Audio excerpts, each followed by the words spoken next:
I would like to finish up by handing over to my colleague Ranji. Ranji for short. Ranji is one of our Happy Kids teachers, and she also does our drama club at Happy Kids, and she's very much involved in the practical side of teaching your child second language, how to get them to learn new languages, give them tips and encouragement. And I would like to ask her to take over the stand. Thank you very much.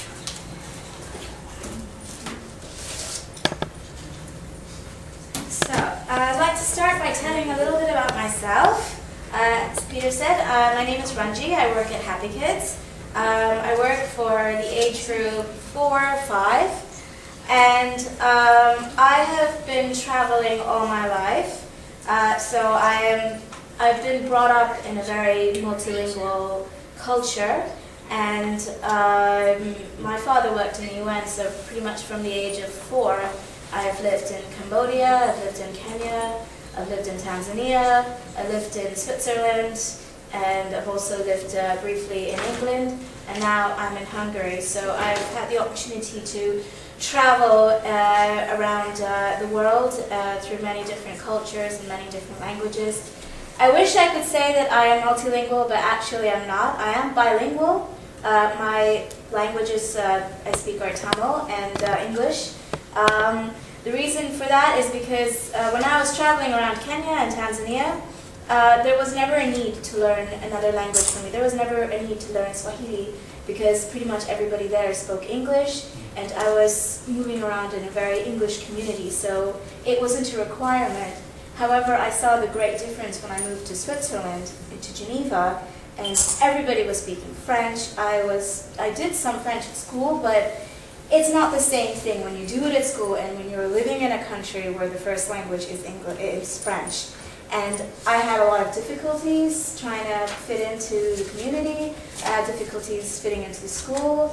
I was there for 2 years, and yeah, my French did improve a lot. However, in this gap of 6 years, I've kind of lost my French, so, which is funny because actually my parents are now back in Geneva again. So I would just like to say now that you've heard about the importance of being bilingual, what it means to bring your children up, bring your family up in a bilingual situation, but how can you practice that? I mean, many people will say, okay, I would like my children to learn another language, but what is the best method? How do they do it?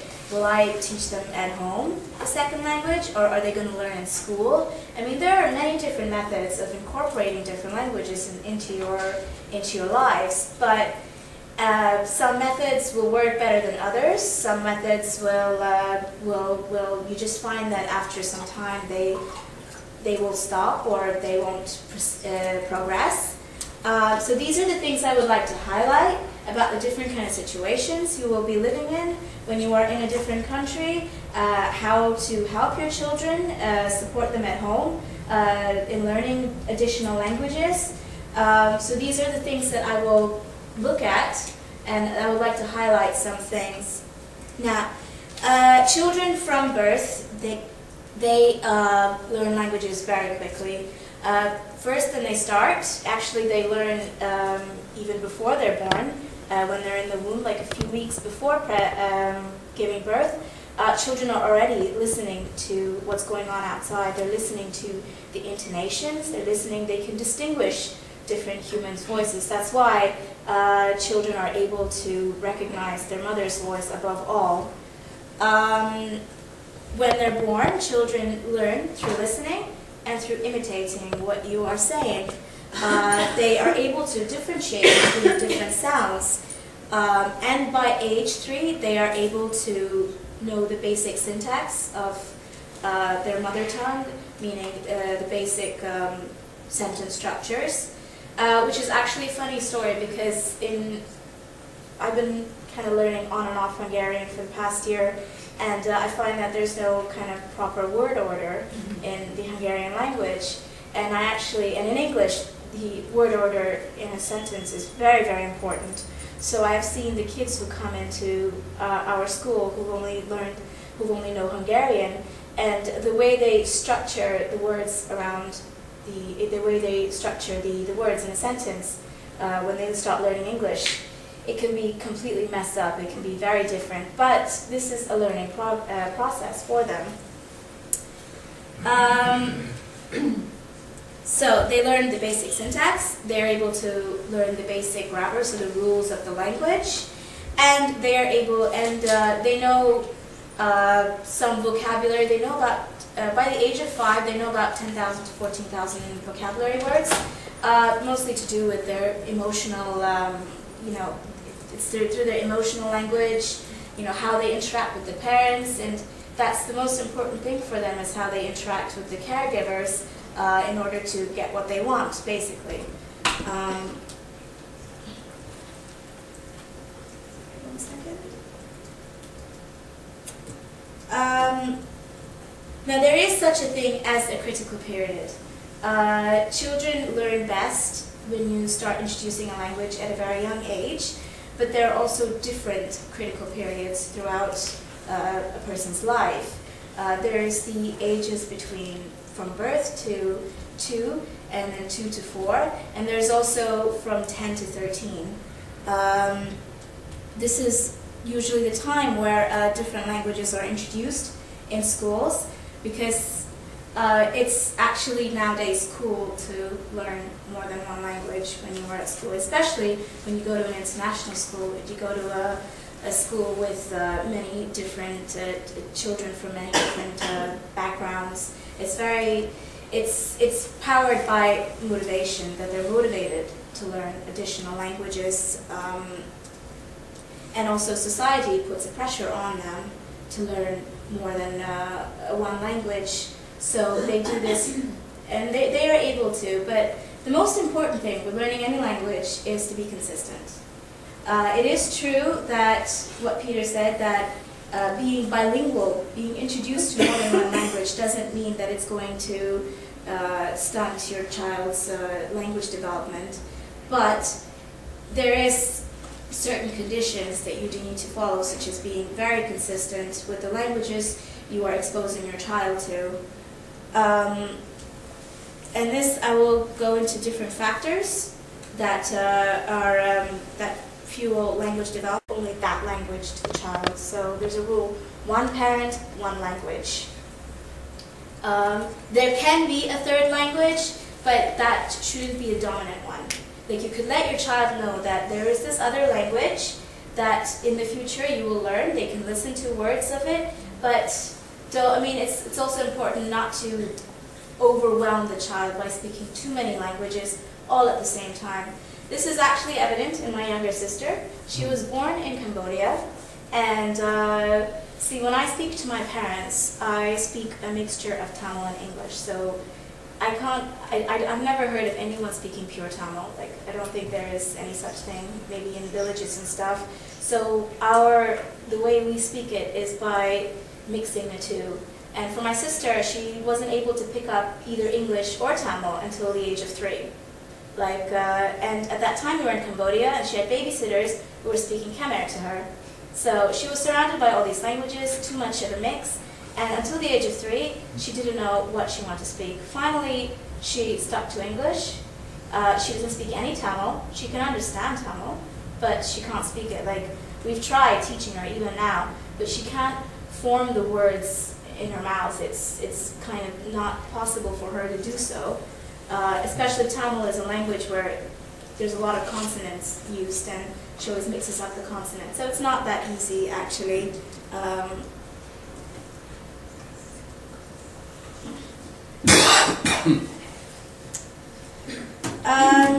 So, other factors for language development through family members. So, through grandparents, so it's important to also have good relationships within the family. So with grandparents, with aunts, with uncles, that also should play a huge factor in your child's lives. Later on, the community. So once your child moves out of the house, starts playing with neighborhood children, the language that they speak, the kids will learn because it's a motivation for them. They hear other kids speaking a different language to them. It's like a motivation. They want to be a part of it. They want to start learning it. So incorporating the language of the community is very important from a young age. And then, of course, when they go to school and they learn this language, they learn the language of instruction in the school. So it is said, actually, I've heard from somebody that a child can simultaneously learn 10 languages. But I think this is very, very rare, and you need to have so many different components within the child's life to be able to incorporate 10 languages at once.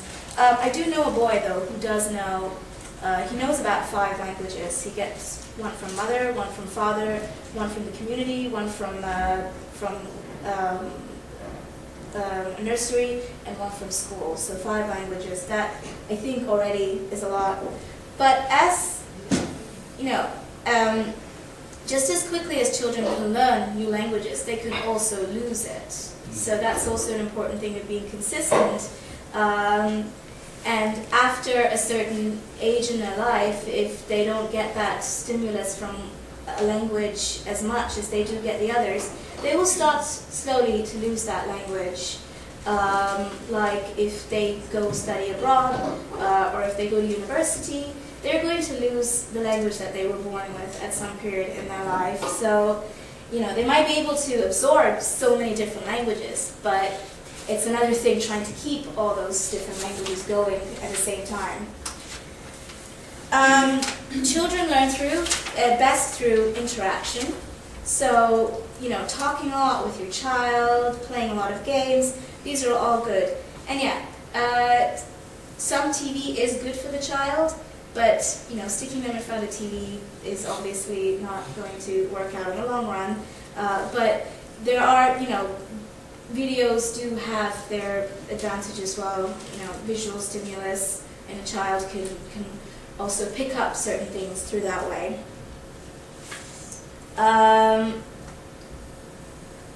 So if you are incorporating more languages in your child's life, it's important to have sufficient input in all these different languages. So it's not about the quantity, but it's about the quality. How are you enriching their experience in this one language? How are you, what kind of stimuluses are you providing for them?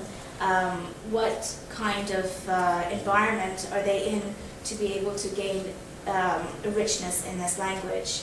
So that is something that you need to consider as you know, as bilingual parents, as bilingual families.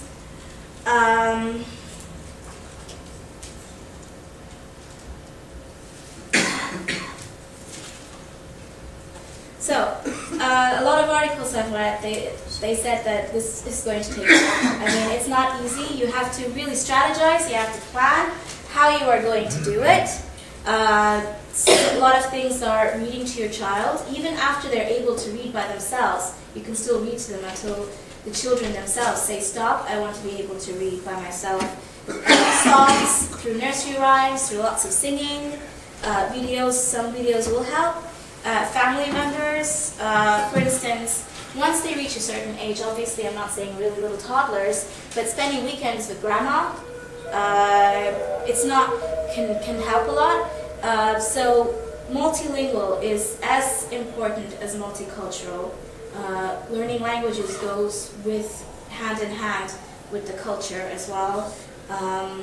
Visiting the home country, so if you are, for instance, when I was a child, every year we visited India, like we had family members there, but I noticed this, that over time when we stopped visiting so much, like it became once in 2 years, and then once in 3 years, like we don't get that much time because, you know, we all go as a family. I realized that every time I go back, I feel like I belong a little bit less every time I go there, and so now when I go there, I feel like I'm a tourist. I feel like even though I'm with my grandparents, even though I'm with family members, I still feel very much on the outside.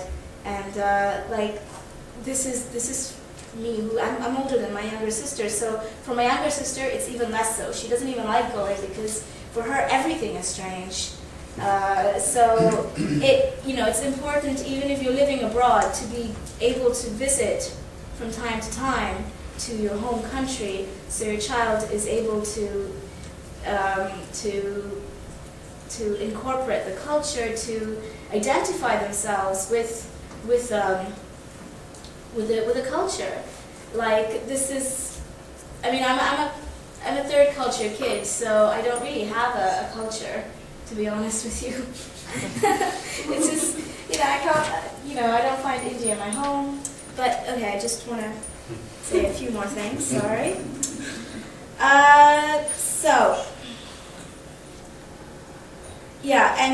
It's just kind of a way to balance it, like balance different cultures, different languages in your lifestyle, and where you are getting those stimuluses from on the outside.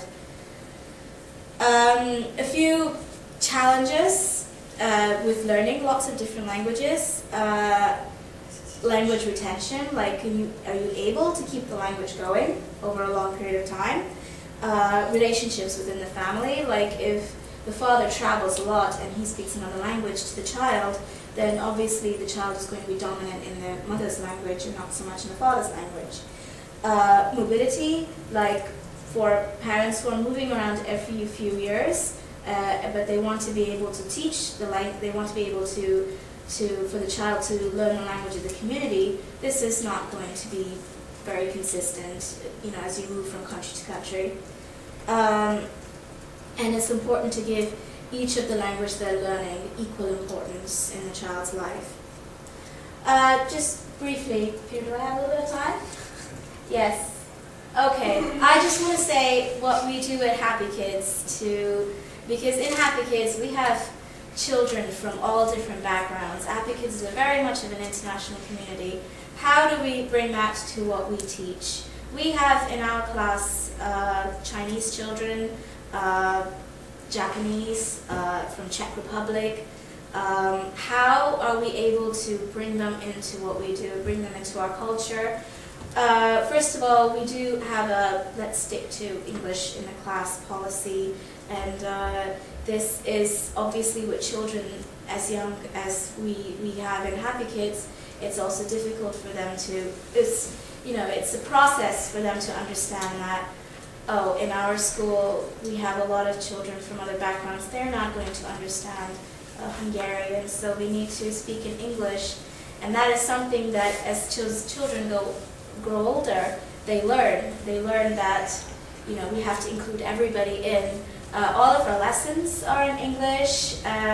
Actually, our new unit we are starting is on what culture means to us, and differentiating between different cultures and incorporating children's cultures into our daily lessons. And I think that's a way to widen the children's awareness of how big the world is. And that's just some of the things that we do at Happy Kids. So, anyway, thank you for listening.